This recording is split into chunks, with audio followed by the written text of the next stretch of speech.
Menpora Dito Aryo Tejo diduga terseret dalam kasus korupsi pengadaan tower BTS pada Baktikominfo. Ia bahkan menjalani pemeriksaan di Kejaksaan Agung pada Senin 3 Juli 2023 siang. Namun selain Dito, dalam berita acara pemeriksaan atau BAP tersangka Irwan Hermawan, juga disebutkan nama-nama lain yang diduga menerima saweran proyek BTS Kominfo, mulai dari Dirut Bakti, staf Kominfo, hingga oknum pegawai Pertamina. Menurut Irwan, dirinya menebar uang tersebut atas arahan mantan Dirut Bakti Kominfo Anang Ahmad Latif. Dilansir dari tribunnews.com, berikut pihak-pihak yang diduga menerima saweran.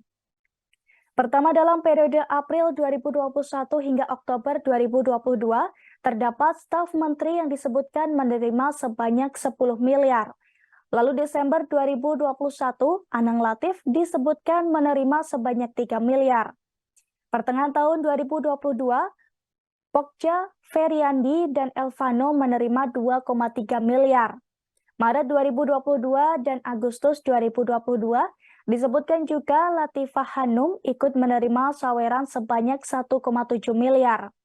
Kemudian Desember 2021 dan pertengahan 2022, Nistra menerima 70 miliar.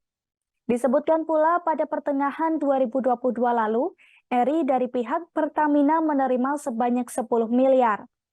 Tak sampai di situ, di periode Agustus hingga Oktober 2022 lalu, nama Windu dan Setio juga diduga menerima sebanyak 75 miliar.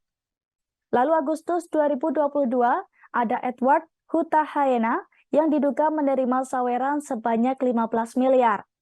Kemudian periode November hingga Desember 2022, Dito Aryo Tejo menerima sebesar 27 miliar. Juni hingga Oktober 2022, Walbartus Wisang juga disebut menerima sebanyak 4 miliar. Kemudian yang terakhir pada pertengahan 2022, terdapat Sadikin dengan total saweran 40 miliar. Sebagai informasi, Dito Aryo Tejo sendiri telah membantah dugaan penerimaan uang tersebut. Dia mengaku tidak tahu menahu mengenai proyek pembangunan BTS Baktikominfo.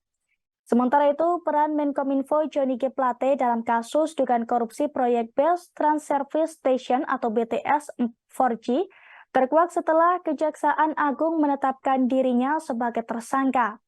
Penetapan Johnny sebagai tersangka adalah bagian dari penyidikan khusus atau kasus dugaan rasuah proyek penyediaan infrastruktur BTS dan infrastruktur pendukung paket 1, 2, 3, 4, dan 5 pada Badan Aksesibilitas Telekomunikasi dan Informasi atau Bakti di Kementerian Komunikasi dan Informatika, tepatnya pada tahun 2020 hingga 2022. Johnny ditetapkan sebagai tersangka setelah menjalani pemeriksaan ketiga oleh penyidik Jaksa Agung Muda Bidang Tindak Pidana Khusus Kejagung pada Rabu 17 Mei 2023 lalu. Sebelumnya dia sudah menjalani 2 kali pemeriksaan sebagai saksi, yakni pada tanggal 14 Februari 2023 dan juga 15 Maret 2023. Penyelidikan kasus itu dimulai sejak 2022 lalu dan menurut perhitungan negara mengalami kerugian sebesar 8 triliun dalam kasus ini. Terima kasih sudah nonton. Jangan lupa like, subscribe, dan share ya.